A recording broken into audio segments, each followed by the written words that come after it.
चुड़ैल के सास ससुर। अरे बहन, इस लीला को तो सबक सिखाना ही होगा। ये ना जाने हम जैसी कितनी मासूम लड़कियों की जिंदगी तबाह करने वाली है। इस लीला को सबक सिखाना है, ये सब तो ठीक है, लेकिन ये हमारी जैसी लड़कियों की जिंदगी खराब कर देगी। इससे क्या मतलब है तुम्हारा?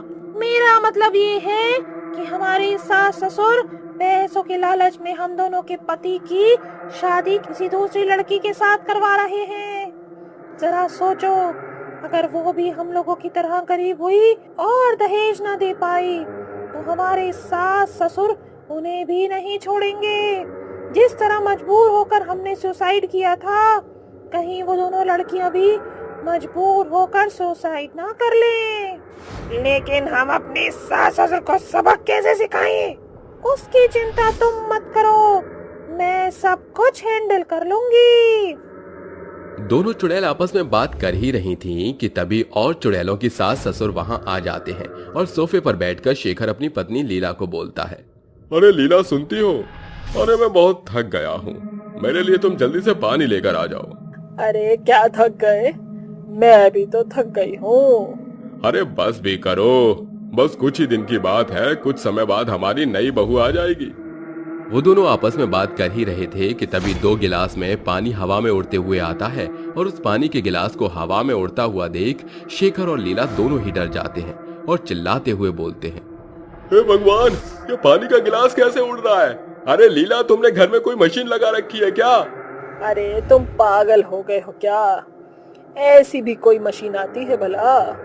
अपने सास ससुर की नोक झोंक देखकर दोनों चुड़ैल जोर जोर से हंसने लगती हैं। उनकी हंसी को सुनकर उन दोनों के होश हवास उड़ जाते हैं और डर के मारे शेखर और लीला दोनों ही अपने कमरे में भाग जाते हैं और अपने कमरे का दरवाजा बंद कर देते हैं। शेखर का दरवाजा चुड़ैल खटखटाते हुए बोलती है, अरे मम्मी जी, आप हम लोगों से डर क्यों रही हो?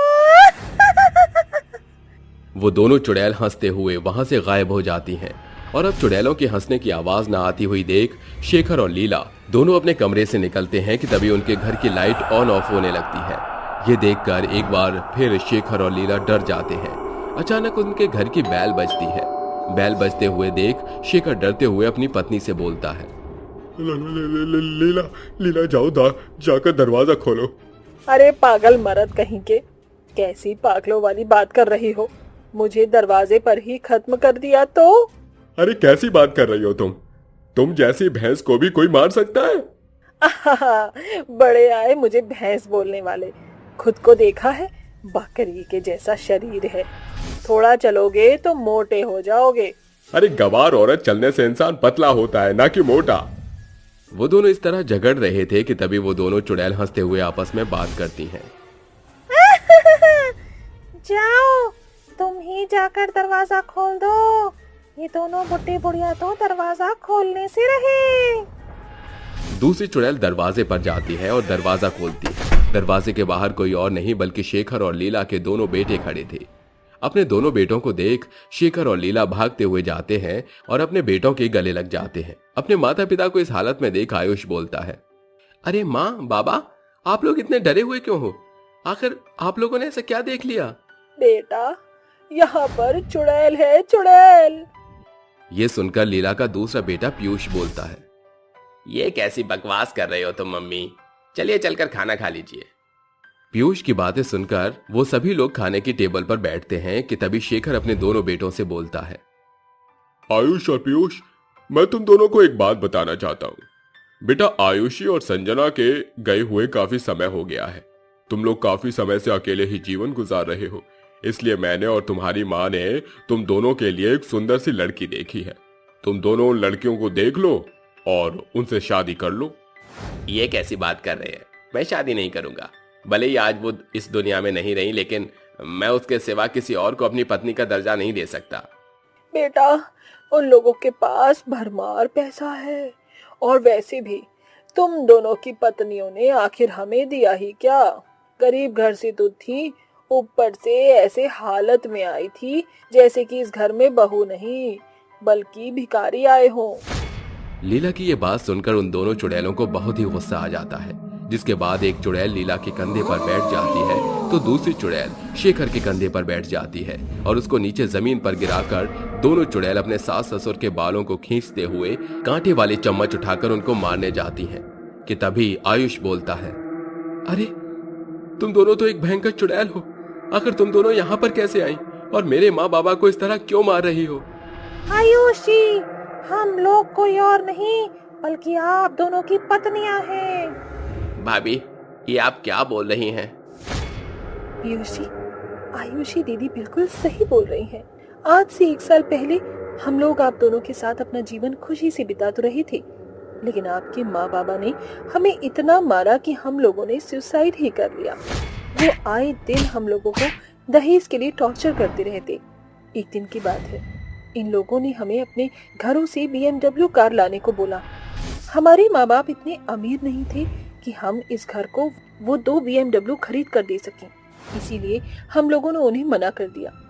उस दिन उन लोगों ने हमें इतना मारा कि हमारा चेहरा पहचानने लायक नहीं बचा। हम लोग आपकी नजरों में आपके माँ बाप की अहमियत कम नहीं करना चाहते थे, इसीलिए हम लोगों ने खुदकुशी कर ली। लेकिन इन कायरों ने हमारी लाश को अपने घर के पीछे वाले आंगन में ही दफन कर दिया और आपको ये बोल दिया कि हमारा कार एक्सीडेंट हो गया। और उस एक्सीडेंट में हमारी लाश तक नहीं मिली, क्योंकि कार जलने की वजह से हम भी उसी कार में जलकर मर गए। ये सुनकर पीयूष और आयुष के पैरों तले जमीन खिसक गई और वो फूट फूट कर रोने लगे। उन दोनों को रोता हुआ देख शेखर और लीला बोलते हैं, बहू हमें माफ कर दो बेटा, हमें माफ कर दो। हम दोनों ने तुम्हारी पत्नियों के ऊपर बहुत ही अत्याचार किया है। हमें अपनी गलती का एहसास है, लेकिन हमें छोड़ दो, हमें मत मारो बहू। हम तुम लोगों को मारना नहीं चाहते, लेकिन हम लोग तुम्हें एहसास दिलाना चाहते हैं कि यहाँ सिर्फ और सिर्फ दहेज ही मैटर नहीं करता। अगर एक लड़की अपना सब कुछ छोड़कर तुम्हारे पास या तुम्हारे घर में आ रही हो तो वो तुम्हारे घर की इज्जत होती है। अपनी इज्जत को किस तरह संभाल कर रखा जाता है शायद तुम लोग ये भूल चुके थे, इसीलिए हम लोगों ने सिर्फ और सिर्फ तुम्हें सबक सिखाना चाहा है। तुम लोगों को अब अक्ल आ चुकी है, इसीलिए अब हम यहाँ से जा रहे हैं। मेरे माँ बाबा ऐसे थे, मैंने तो सपने में भी नहीं सोचा था। भैया, आप माँ बाबा को माफ कर दीजिए। हमारे साथ जो होना था वो हो चुका। बस हम मम्मी पापा को ये समझाना चाहते थे कि लड़की की इज्जत ही लड़की का गहना होता है। इतना कहकर चुड़ैल वहां से गायब हो जाती है। इस तरह चुड़ैल के सास ससुर सुधर गए थे और उन्होंने कभी भी अपनी होने वाली बहू से दहेज की मांग नहीं की। वीडियो कॉल करने वाली चुड़ैल। ओम ह्रीं क्लीं चामुंडाय विचे नमः। ओम ह्रीं क्लीं चामुंडाय विचे नमः। ओम ह्रीं क्लीं चामुंडाय विचे नमः। चारों तरफ यज्ञ जल रहा होता है। एक गांव में एक तांत्रिक बाबा बहुत बड़ा यज्ञ कर रहे होते हैं ताकि वो गांव को चुड़ैल से बचा सकें। तभी तांत्रिक बाबा अपनी थाली में बहुत सारी भभूति लेकर गांव के चारों तरफ एक बड़ा सा घेरा बनाने लगते हैं और अपने मन में मंत्रों का जाप करने लगते हैं। जटाटवी गलत जल प्रभा पाति स्थले पर डुमट डुमट डुमन निनाद वंग मर्यवम चकार चंड तांडवम तनोत तू ना शिवा शिवम। मंत्र के साथ साथ जैसे ही तांत्रिक बाबा घेरा बंद करते हैं तभी तांत्रिक बाबा गांव के सभी लोगों से कहते हैं, देखो गांव वालों, मैंने इस गांव के चारों तरफ मंत्रों के द्वारा भभूति से घेरा बना दिया है। अब चुड़ैल इस गांव में कभी भी कदम नहीं रख सकती। तांत्रिक की ये बात सुनकर गांव के सभी लोग बहुत खुश होते हैं और वापस अपने अपने घरों में आराम करने के लिए चले जाते हैं। जिसके बाद आधी रात के समय जैसे ही चुड़ैल गांव की तरफ अपने कदम रखती है उसे एक बहुत ही बुरी तरह का झटका लगता है, जिसकी वजह से वो बहुत दूर जाकर गिरती है। अरे ई का होई कवा, हमका इतना जोरदार झटका कैसन लगा? दोबारा से कोशिश करती हूँ। ये सोचकर चुड़ैल दोबारा से गांव में घुसने की कोशिश करती है, लेकिन उसे बार बार बहुत ही बुरी तरह झटका लगता है। जिसके बाद वो गुस्से में उठती है और कहती है, इस ससुर का नाती आखिर ई का हुई रहा है? अरे दादा, ई तो बहुत ही बड़ी समस्या है। तभी चुड़ैल के पेट से अजीब सी आवाज आती है, अरे हमरे पेट में तो चूहे दौड़ते हैं। बहुत जोरदार खलबली मच रही है पेट में। तभी चुड़ैल अपनी शक्तियों के द्वारा गांव के अंदर जाने का रास्ता ढूंढती है, जिसके बाद उसे पता चलता है ये तांत्रिक तो ससुरा बड़ा चंट निकला।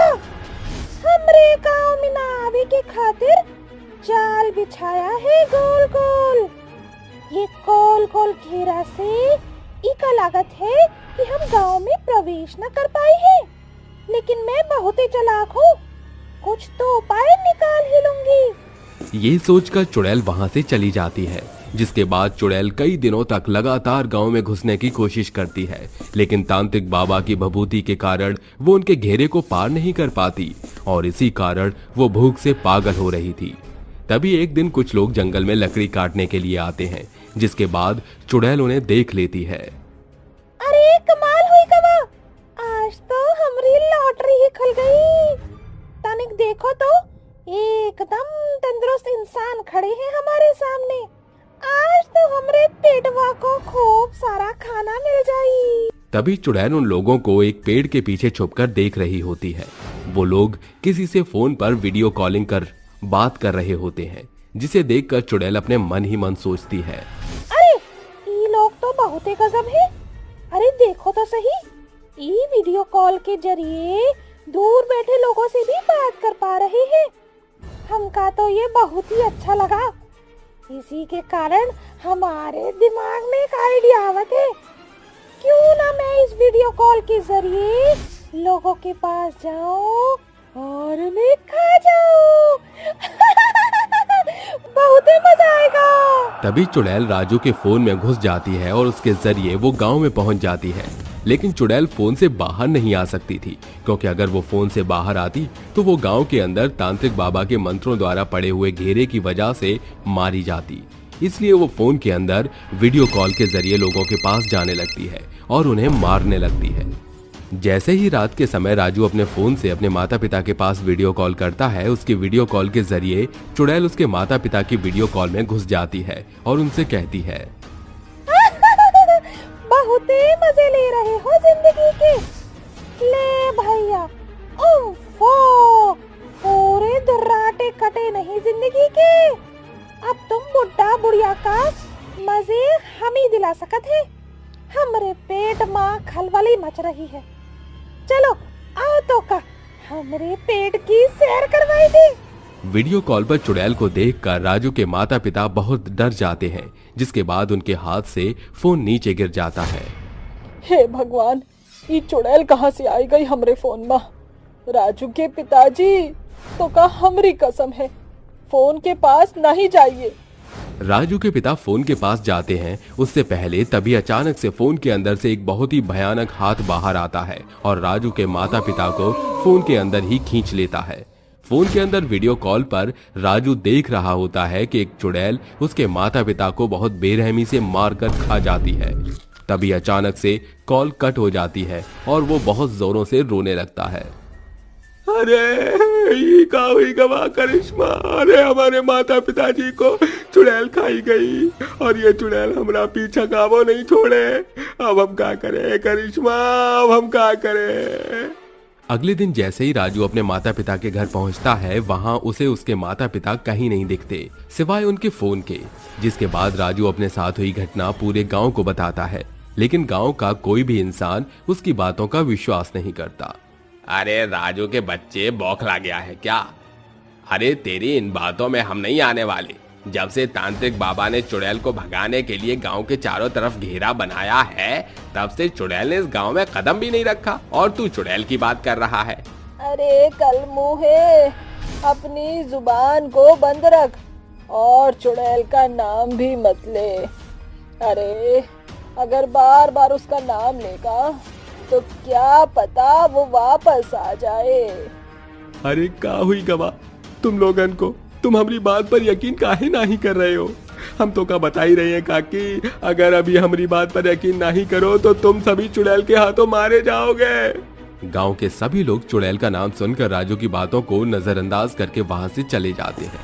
ऐसे ही धीरे धीरे करके चुड़ैल वीडियो कॉल के जरिए गांव के लोगों को बहुत ही बुरी तरह मारने लगती है और धीरे धीरे गांव के कई लोग कम होने लगते हैं, जिसके बाद गांव वालों को वीडियो कॉल वाली चुड़ैल के ऊपर विश्वास हो जाता है और एक दिन वो इस परेशानी का समाधान निकालने के लिए आपस में वार्तालाप करते हैं।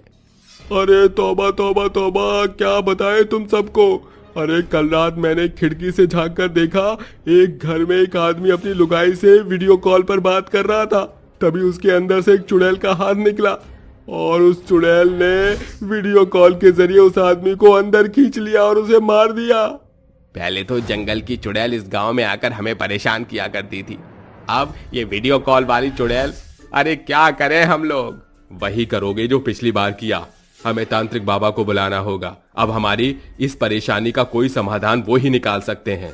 गांव के सभी लोग सरपंच के साथ मिलकर तांत्रिक बाबा को बुलाने के लिए चले जाते हैं, जिसके बाद वो सभी तांत्रिक बाबा को गांव में हो रही परेशानी के बारे में बताते हैं, जिसे सुनकर तांत्रिक बाबा उनसे कहते हैं, ये वही चुड़ैल है जो जंगल में रहती है और अब ये वीडियो कॉल के द्वारा तुम लोगों को परेशान कर रही है।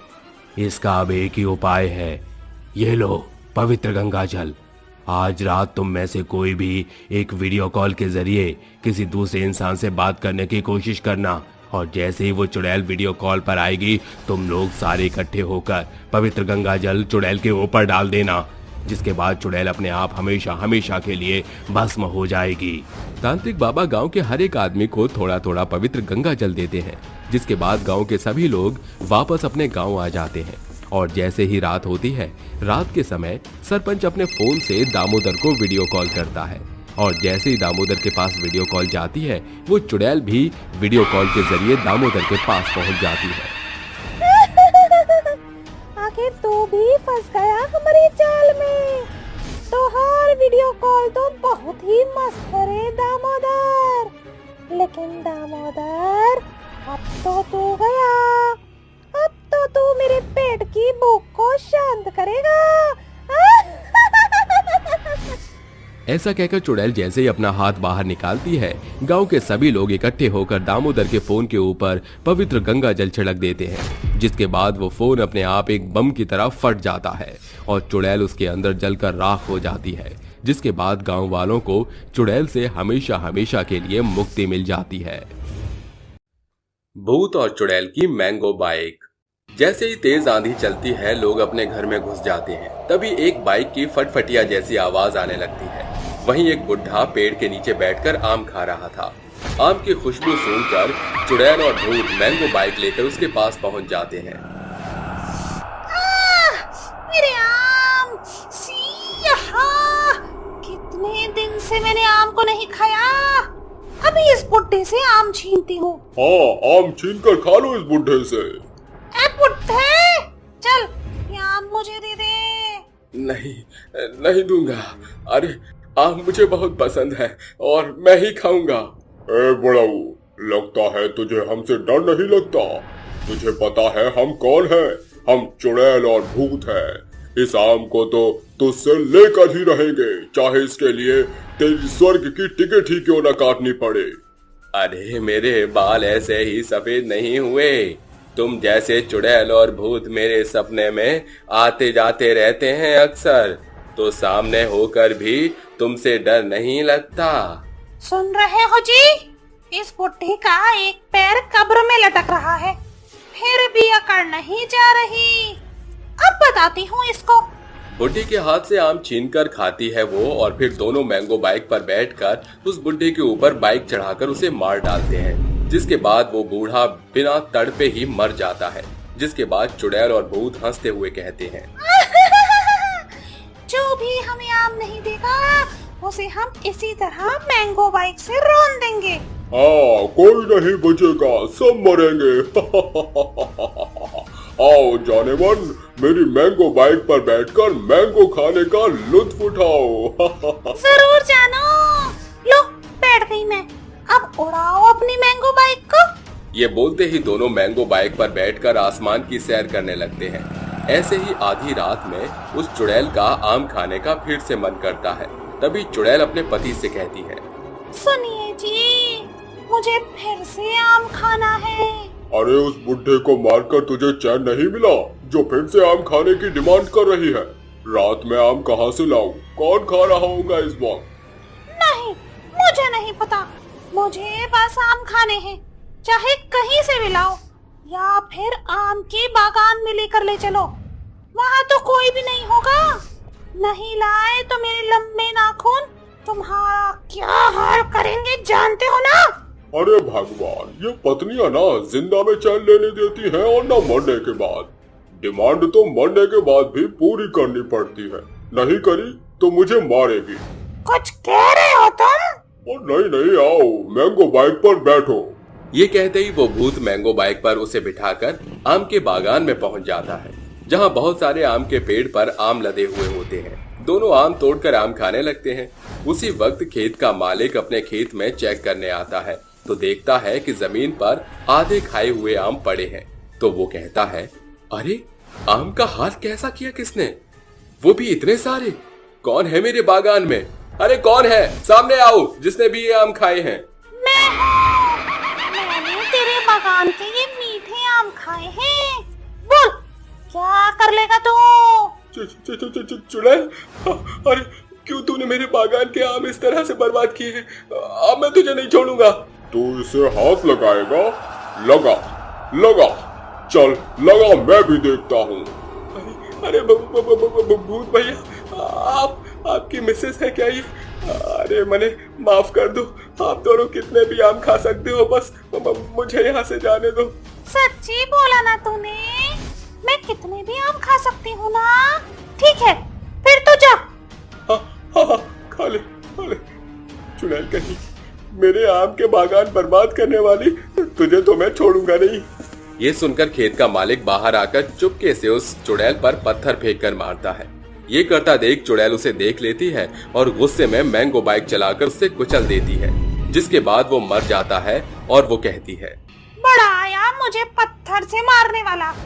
तू एक सेकंड में ये कैसे भूल गया कि तूने ये वार एक चुड़ैल पर किया है, वो भी आम खाती हुई चुड़ैल पर।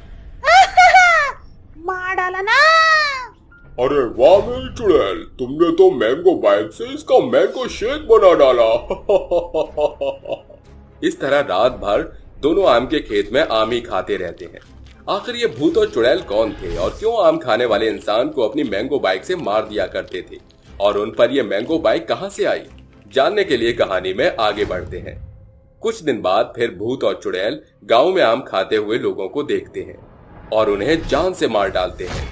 रातों रात वो अपनी मैंगो बाइक से लोगों को कुचल दिया करते थे। गांव के लोग अब खौफ में आकर न तो घर से बाहर निकलते थे और न ही आम खाते थे।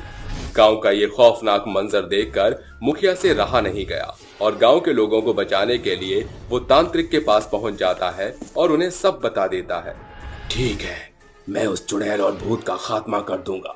उसके लिए पहले मुझे विधि करके उन्हें यहाँ बुलाना पड़ेगा। इनसे बात करके मुझे उनकी कमी का पता चलेगा, तभी मैंने उन्हें मार पाऊंगा। बाबा, आपको जो करना है कीजिए, बस हमारे गांव से ये मैंगो बाइक वाली चुड़ैल और भूत को दूर कर दीजिए। ये कहते ही तांत्रिक उन दोनों चुड़ैल और भूत को अपने वश में करने के लिए मंत्र पढ़ता है। तभी दोनों अपनी मैंगो बाइक पर बैठे हुए आते हैं और उससे कहते हैं, कौन है ये बुड़बक जिसने हमारे लॉन्ग ड्राइव में विघ्न डाल दिया? जानू, कितने मजे से मैंगो बाइक पर राइड ले रही थी मैं आपके साथ। अच्छा, तो तुम दोनों हो जिसने आतंक मचा रखा है और ये मैंगो बाइक अच्छी लग रही है। अरे ओ तांत्रिक, इन दोनों को कॉम्प्लीमेंट देना बंद कर और वश में कर इसे। अभी करता हूँ। ओम चुड़ैलम भूतम बंधक स्वाहा। तांत्रिक के ये बोलते ही वो उसे बंधक बना लेता है। बताओ, तुम दोनों क्यों मार रहे हो और ये मैंगो बाइक कहाँ से आई? मैं बताता हूँ। 2 महीने पहले की बात है। हम दोनों बहुत खुश रहा करते थे, लेकिन बहुत समय से मेरी बाइक लेने की इच्छा थी, तो मैंने कैसे भी करके पैसे इकट्ठे किए और बाइक खरीद कर लेकर आया। तभी मुझसे रूपाली बोली, सुनिए जी, मुझे आम खाने का बहुत मन कर रहा है, चलिए ना, मुझे आम खिलाकर ले आइए, अपनी बाइक पर भी बिठाकर घुमाइए। हाँ चलो, तो मैं आम भी दिला कर ले आऊंगा और बाइक पर भी घुमा दूंगा। कुछ देर बाद दोनों ताजा ताजा आम खरीद लेते हैं और एक ब्रिज के ऊपर दोनों बाइक पर जा रहे थे। तभी रूपाली बोली, अजी जल्दी घर चलिए, मुझे ये ताजा ताजा आम खाने हैं, मुझसे तो सब्र ही नहीं हो रहा। हाँ बिल्कुल, लेकिन मेरा घर जाने का मन नहीं कर रहा। ऐसा लग रहा है कि बस बाइक को ही चलाता रहूं। अरे अरे ये अचानक से बाइक को क्या हुआ? विक्रम के ऐसा कहते ही बाइक के ब्रेक फेल हो जाते हैं और न चाहते हुए भी उसकी बाइक पुल से नीचे नदी में गिर जाती है, जहां दोनों पानी में डूबकर मर जाते हैं। मरने के बाद दोनों कहते हैं, हम दोनों की ख्वाहिश अधूरी रह गई, लेकिन तुम मरने के बाद भी आम खाओगी और मैं बाइक भी चलाऊंगा। और कैसे? अपनी पत्नी की बात सुनकर वो अपने जादू से एक नॉर्मल बाइक को मैंगो बाइक बना देता है, जिसके बाद दोनों लोगों को बाइक से कुचला करते थे। बस इसलिए हमने ये सब किया। बस बहुत लोगों को मार लिया तुमने। मुखिया जल्दी से इसकी बाइक जला डालो। तांत्रिक की बात सुनकर मुखिया पास मिट्टी का तेल उठाकर मैंगो बाइक पर डाल देता है, मशाल से आग लगा देता है, जिसके बाद उस मैंगो बाइक के जलते ही वो चुड़ैल और भूत भी जलकर खाक हो जाते हैं और गांव के लोग बेफिक्र होकर आम खाने लगते हैं। शमशान घाट में चुड़ैल। आज मलखा गांव में दुख का माहौल था। चारों ओर रोना पीटना लगा हुआ था। तभी मोहन छाती पीटते हुए कहता है, हाय हाय हाय हाय, अरे सरला तू हमको काहे तरह छोड़ गई री। अरे तोहरे बिना हम कैसन जिए। ये देखकर मनोज ताने मारते हुए कहता है, जब तक सरला भौजाई जिंदा थी उसकी कदर नहीं थी इस ससुर के नाती को, और आज जब बेचारी निपट गई तो मगरमच्छ के जैसे मोटे मोटे टेसुए बाहर आए। अचानक एक विचित्र औरत जिसके मैले खुले बाल, गंदा शरीर, काली साड़ी पहनी हुई शव के पास आकर कहती है, अगर मुर्दे के मातम का कार्यक्रम समाप्त हो गया हो तो शव को शमशान घाट में ले आइए, तब तक मैं क्रियाक्रम का प्रबंध करती हूँ। वो औरत कुछ दूर चलकर अचानक गायब हो जाती है और शमशान घाट में प्रकट होकर अपने हाथों को घुमाकर तूफानी रफ्तार से दाह संस्कार की सभी चीजों का प्रबंध करती है। तभी शमशान घाट के दरवाजे से अंदर आवाज आती है, राम नाम सत्य है, राम नाम सत्य है। लाश को चिता पर लेटा दो और इस मटके को लेकर लाश के साथ चक्कर काटकर इसे जमीन पर गिराना है। 7 जन्म साथ निभाने का कसम खाकर आधी उम्र में ही रिटायर हो गई। अरे मोहन भाई संभालो खुद को, तुम्हारे गला फाड़े से भौजाई चिता पर से उठ नहीं जाएगी। अंतिम संस्कार होने के बाद मोहन कहता है, ये किया करम की भेंट। मोहन उस औरत को कुछ पैसे और अनाज देता है और वो औरत कहती है, शुक्रिया, सूर्यास्त होने को है, अब आप सभी को शमशान घाट से विदा लेना होगा। और तुम? मेरे लिए तो ये शमशान घाट ही मेरा घर है। सभी के जाने के साथ शमशान घाट में घना सन्नाटा छा जाता है और अंधेरा होने के साथ वो अजीब दिखने वाली औरत एक भयानक चुड़ैल बनकर जल रही चिता को देखकर कहती है, बस इसी तरह रोजाना गांव से एक बोझ घटता रहे तो मेरा काम भी होता रहेगा। शमशान घाट के निवासियों, ये रात तुम्हारी है, इस वक्त तुम आजाद हो, बाहर आओ। शमशान घाट की चिताओं की राख से कंकाल उठकर हवा में हाथ लहराकर नाचते हुए कहते हैं, जय मुटुक सीता हैया हो, हैया हो, जय मुटुक सीता हैया हो, हैया हो। शमशान घाट के मुर्दों, इतनी भी क्या खलबली मचा रहे हो? मुझे इस वक्त बाहर जाना है। मेरे पीछे से तुम शमशान घाट का ख्याल रखना। ओ हुक्म मेरे आका। चुड़ैल पैसे और अनाज को गांव के एक चौखट पर रखकर दरवाजा खटखटाकर गायब हो जाती है। तभी दरवाजा खोलकर 13 वर्षीय अनु चारों तरफ देखकर कहती है, दरवाजे पर तो कोई भी नहीं। अचानक उसकी नजर नीचे रखे सामान और पैसे पर पड़ती है, जिसे उठाकर वो कहती है, इतनी रात में इतना सब कुछ कौन छोड़ गया है? घर के फटे पुराने बिछौने पर मरियल अवस्था में लेटा हुआ अनिल अंदर से करहाते हुए कहता है, इतनी रात में दरवाजे पर कौन है अनु बिटिया? कोई भी नहीं बाबा। अनु चावल दाल से खिचड़ी पकाकर अपने बीमार पिता को खिलाकर कहती है, पता नहीं वो भला इंसान कौन था जिसने दरवाजे पर सामान रखा था। अनु की आंखों में आंसू की बौछार बहने लगी थी। तभी उसकी नजर खिड़की पर खड़ी औरत पर पड़ती है और वो कहती है, कौन हो तुम? मुझे अपना शुभ चिंतक समझो। ये बोलकर वो औरत गायब होकर शमशान घाट में चुड़ैल बनकर प्रकट होती है और पूरी रात शमशान घाट को साफ सुथरा करती है और भोर होते चुड़ैल औरत में बदलकर गांव में चल रहे एक शोक सभा में आकर कहती है, जल्दी से लाश को शमशान घाट ले चलिए। आज मुझे और भी कई लोगों की चिताएं जलानी है। अरे गोलुआ के पापा, हमको भी अपने साथ ले चलो। लिट्टी चोखा खाना कितना पसंद था, बिना लिट्टी चोखा खाए चल बसे। आए हाय। अंतिम संस्कार करने पर उसको तेरह भांति के अन्न, कपड़े, ढेरों पैसे मिलते हैं, जिन्हें लेकर चुड़ैल रात में उसी दरवाजे पर छोड़कर जाने लगती है कि अनु उसे रोकते हुए कहती है, रुक जाओ, कौन हो तुम? क्यों कर रही हो तुम हमारी मदद? मुझे अपना करीबी समझो। चुड़ैल कमजोर पड़कर अपने असली रूप में आ जाती है और उसकी आंखों से खून बहने लगता है, जिसे देख अनु कहती है, माँ, मेरा दिल कह रहा था कि ये आपकी ही आत्मा है। इतने दिन कहाँ थी आप? मैंने और बाबा ने हर दिन आपकी राह देखी थी। बताती हूँ मेरी बच्ची। मलखा गांव में रहने वाली रीमा अपनी बेटी अनु और पति अनिल के साथ रहती थी। बहुत साल पहले ही अनिल को गंभीर बीमारी ने जकड़ लिया और उसने हमेशा के लिए बिस्तर पकड़ लिया, जिसके बाद घर में कमाई का जरिया सिर्फ रीमा थी। वो भोर को उठकर फूलों की बगिया से फूल तोड़ कर लाती और उनके गुच्छे बनाकर बेचा करती। आज रीमा जाते हुए कहती है, अनु बिटिया, पिताजी का ख्याल रखना, मैं चलती हूँ, जल्दी आना माँ। रीमा फूलों के गुलदस्ते लेकर ट्रैफिक भरे सड़क के बीचों बीच आवाज लगाकर कहती है, फूल ले लो, ताजे ताजे सुंदर फूल ले लो। साहब फूल ले लो, 10 का 1 है। कोई भी उसके फूलों को नहीं खरीदता तो वो निराश मन से सड़क पार करने को होती है कि तभी एक क्रेन उसे कुचलकर तेजी से रवाना हो जाती है और घंटों उसकी लाश सड़क के चौराहे पर पड़ी रहती है। रात होने पर उसकी आत्मा चुड़ैल बनकर शरीर से बाहर निकलकर कहती है, नहीं नहीं, क्या सच में मैं मर गई हूँ? मुझे फौरन घर पहुँचना होगा। चुड़ैल काले आसमान में उड़कर गांव में कदम रखकर वहां रुकती है, जहां उसकी बेटी चौखट पर बैठकर कहती है, इतनी रात हो गई और माँ का अब तक कोई अता पता नहीं। माँ, आप कहाँ हो? गुड़िया, मैं तेरे सामने हूँ, देख मुझे। चुड़ैल के लाख कोशिश करने के बाद भी ना तो वो उनको दिखती है, ना दोनों उसकी आवाज सुन पाते हैं। फिर चुड़ैल घर से निकलकर जंगल की ओर भागती है, जहाँ पीपल के पेड़ के पास रखी दुर्गा माँ की मूर्ति देखकर वो कहती है, माँ, आज मैं एकदम बेबस होकर तेरे पास आई हूँ।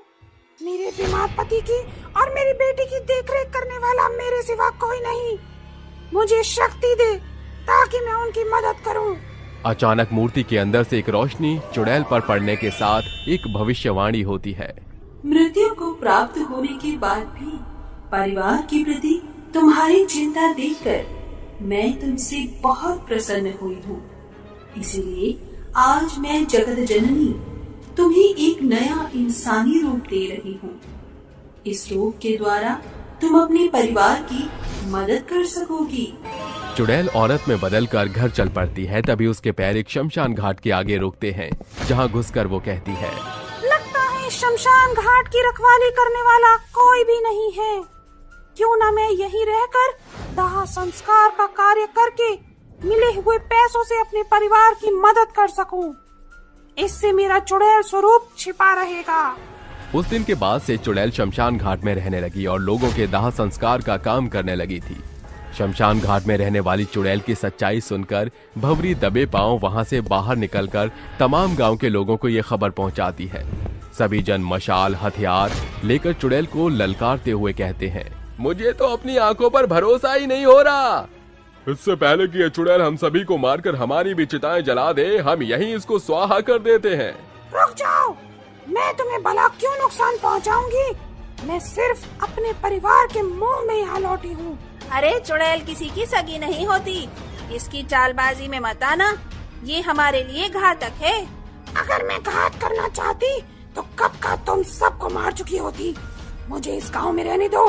मैं वादा करती हूँ कि मैं किसी को रत्ती भर का भी नुकसान नहीं पहुँचाऊंगी। हम एक ही शर्त पर तुम्हें यहाँ रहने की इजाजत देंगे, तुम्हें इस गांव के बाहर उसी शमशान में रहना होगा। मुझे मंजूर है। इससे ये दोनों मेरी नजरों के सामने तो रहेंगे और मैं इनकी मदद भी कर सकूंगी। इस घटना के बाद से चुड़ैल शमशान घाट में रहकर अपनी पारिवारिक जिम्मेदारी और मुर्दों का दाह संस्कार दोनों जिम्मेदारी संभालने लगती है और सांझ होने के बाद कोई भी शमशान घाट के पास नहीं भटकता। प्यासी रूह। आशु नाम का लड़का शहर से महिपालपुर गांव में घूमने आया था। जहाँ उसे गांव का सरपंच एक रहने की जगह देता है। अपने कमरे में आकर आशु कहता है, वाह, यहाँ का नजारा बेहद ही खूबसूरत और ठंडा है। ये बेड भी बड़ा मस्त है, थोड़ी देर लेट जाता हूँ। ऐसा बोलते ही वो थक कर लेट कर सो जाता है। सुबह होती है, तभी एक लड़की की चीखने की आवाज आती है। छोड़ दो मुझे, बचाओ, कोई प्लीज, somebody help। अरे, ये किसी लड़के की आवाज है। कहाँ से आ रही है ये? आशु उठकर उस लड़की की आवाज को ढूंढने लगता है। तभी उसे एक पास के कमरे से आवाज आती है, जहाँ कुछ तोड़ फोड़ की आवाजें भी होती हैं। प्लीज मत करो मेरे साथ ये, छोड़ दो मुझे, छोड़ दो। ये चिल्लाने की, रोने की आवाज तो यहीं से ही आ रही है। दरवाजे को तोड़ देता हूँ। ये बोलकर आशु दरवाजा तोड़ देता है, जहाँ वह देखता है कि उस रूम में एक लड़की दर्द से चिल्ला रही है, जहाँ कोई उसके साथ जबरदस्ती कर रहा है, लेकिन कुछ दिखाई नहीं दे रहा और चीजों की तोड़फोड़ हो रही है। ये लड़की तो मुसीबत में है, मुझे बचाना होगा इसे। आशु जैसे ही पीहू को बचाने जाता है, तभी वह बहुत पीहू को परेशान करता है और एक कांच का ग्लास उड़ता हुआ आशु के सर पर मारता है, जिससे उसके खून निकलता है और कहता है, चला जा यहाँ से, वरना बेमौत मारा जाएगा तू। ये क्या कर रहे हो? छोड़ो इस लड़की को। जब तक मैं इसे नहीं बचा लूंगा तब तक नहीं जाऊंगा। अच्छा, ऐसी बात है तो ये ले। ये बोलते ही वो भूत आशु पर एक कुर्सी उठाकर फेंकता है, जिससे वो गिर जाता है और अपनी शक्तियों से उसे कमरे से बाहर कर दरवाजा बंद कर देता है। आशु उसे खोलने की लाख कोशिश करता है, लेकिन वो दरवाजा बहुत कसकर बंद हो गया था, जिसके अंदर से पीहू की रोने की आवाज आ रही थी। बचाओ, कोई बचा लो मुझे। न जाने वो उस लड़की के साथ क्या कर रहा है। मैं कैसे करूं उसकी मदद? नहीं, ठीक नहीं है, ये मुझसे बर्दाश्त नहीं हो रहा। आशु पास से कोई भारी चीज उठाकर उस दरवाजे को खोलने की कोशिश करता है, लेकिन वो दरवाजा नहीं खुलता। तभी एकदम से पीहू के चिल्लाने की आवाज बंद हो जाती है और तभी दरवाजा खुल जाता है, जहां से धीरे धीरे कदम बढ़ाकर आशु देखता है कि पीहू जख्मी हालत में जमीन पर पड़ी है। आशु उसे उठाकर लिटा देता है। कुछ देर हो जाने के बाद उसे जूस देते हुए कहता है, ये लो, जूस पी लो। तुम बहुत कमजोर हो। ये सब क्या है? मुझे कुछ समझ नहीं आ रहा। वो भूत कौन था जो तुम पर हावी हो रहा था? वो मुझे बहुत तंग करता है, बहुत परेशान करता है। मैं आजाद होना चाहती हूँ उससे। ओके, तुम रो मत, जूस पीकर आराम करो। मैं तुमसे अभी ये सब नहीं पूछूंगा। आशु इतना बोलकर पीहू के कमरे से चला जाता है। आधी रात को फिर से पीहू की वही रोने की और चीखने की आवाज उसके कमरे से आने लगती है। वो फिर से पीहू के साथ जोर जबरदस्ती कर रहा था। ये आवाज सुनकर आशु फिर से कमरे में जाता है, मगर वो दरवाजा लॉक खोलने पर भी नहीं खुलता और कहता है, कैसे मदद करूं उस लड़के की? वो हैवान दरिंदा उसे फिर से परेशान कर रहा है। ये बोलकर आशु पास पड़ी कुर्सी से उस दरवाजे पर मारता है, जिससे उस दरवाजे का शीशा टूट जाता है। शीशे में से हाथ डालकर वो दरवाजा खोलने की कोशिश करता है। इतने में भूत का हाथ टूटे हुए शीशे में से आशु का गला पकड़ लेता है और कहता है, लगता है तू ऐसे नहीं मानेगा, तुझे सबक सिखाना ही होगा। तुझे जो करना है कर ले, मैं यहाँ से नहीं जाऊंगा। पीहू को लेकर ही जाऊंगा। पीहू सिर्फ मेरी है, समझा?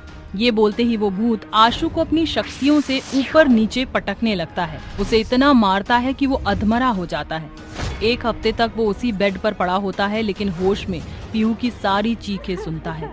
रात भर वो दरिंदा भूत पीहू को बहुत सताता है। वहीं आशु को उसका दर्द महसूस होता है। साथ ही उससे अंदर ही अंदर वो प्यार करने लगता है और लेटे हुए कहता है, मैं उसे इस तरह दर्द में नहीं देख सकता। भगवान, मेरी मदद करो। मुझे कोई रास्ता दिखाओ जिससे मैं उस लड़की को बचा पाऊं। ये बोलते ही आशु उठने की कोशिश करता है और धीरे धीरे चलकर गांव के एक पंडित के पास पहुंचकर कहता है, पंडित जी मेरी मदद कीजिए। पंडित जी, मेरा उससे कोई रिश्ता तो नहीं है, लेकिन फिर भी उसके लिए दर्द महसूस करता हूँ। एक भूत ने उस पर कब्जा कर रखा है जो हर रात उसे सताता है। मैं उसे उससे दूर करना चाहता हूँ, बचाना चाहता हूँ। क्या तुम उस लड़की के बारे में जानते हो?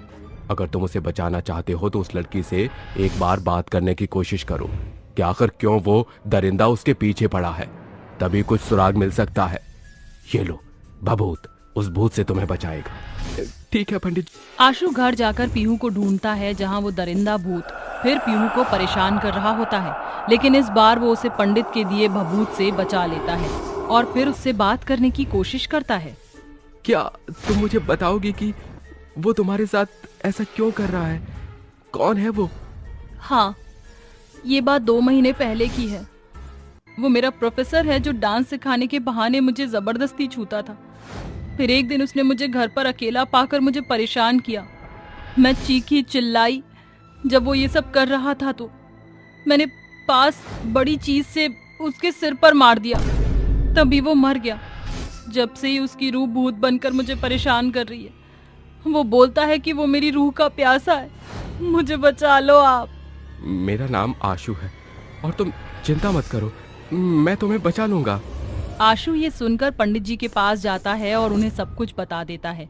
तभी वो बोलता है, अभी तक उस लड़की को नहीं छोड़कर गया है तो जरूर उसके साथ कोई कड़ी जुड़ी हुई है। वो कड़ी मिलने के बाद ही भूत को खत्म कर सकते हैं। उस लड़की से फिर से पूछताछ करो, जरूर कुछ ना कुछ मिलेगा। जो भी हो, शिव मंदिर के पीछे पुराने कुएं में गंगा जल के साथ डाल देना। इसके रूह भी उस कुएं में चली जाएगी और कभी बाहर नहीं आ पाएगी जब तक मंत्रों का मैं उच्चारण करूंगा। आशु पंडित जी का पवित्र जल लिए पीहू के पास जाता है और उससे पूछताछ करता है और उसे पता चलता है कि उसके हाथ पर एक ब्रेसलेट है जिस पर खून लगा था। तभी पीहू, प्रोफेसर का खून लगा हुआ है। अरे हाँ, जब मैंने उसे मारा था तो उसका सिर मेरे हाथ पर लग गया था। शायद जब ही लग गया होगा। बस पीहू, तुम अब मेरा हाथ पकड़कर मेरे साथ चलो। जैसे ही दोनों वहां से निकलकर जंगल में पहुंचते हैं तो वो भूत उसके पीछे आ जाता है। वो वहां गिर जाती है और वो उस पर हावी होता ही है कि पंडित उसको मंत्रों की जंजीर से जकड़ लेता है। आशु उसे उठाकर मंदिर के पवित्र कुएं के पास ले जाता है और कहता है, पीहू, पीहू जल्दी से इस ब्रेसलेट को उतारकर कुएं में फेंको, वरना वो भूत आ जाएगा। करने की कोशिश कर रही हूँ पर ये उतर ही नहीं रहा। तभी वो भूत आशु और पीहू को उठाकर पटक कर जख्मी कर देता है। आशु वो गंगा जल भूत पर डाल देता है जिससे वो छटपटाने लगता है। कुछ ही देर बाद उसका ब्रेसलेट निकल जाता है और वह कुएं में गंगा जल के साथ डाल देता है। तभी भूत की आवाज आती है, बचाओ, छोड़ूंगा नहीं लड़के तुझे मैं। आशु मुझे माफ करना। आशु को कुछ समझ नहीं आता। उस कुएं में भूत की आत्मा चली जाती है और पीहू की आत्मा भी मुक्त हो जाती है। तभी आशु पंडित के पास जाकर पूछता है तो पंडित बताता है कि भूत के साथ पीहू भी मरी हुई थी। इसी के साथ आशु को पीहू की माफी समझ आ जाती है और उसका प्यार अधूरा रह जाता है।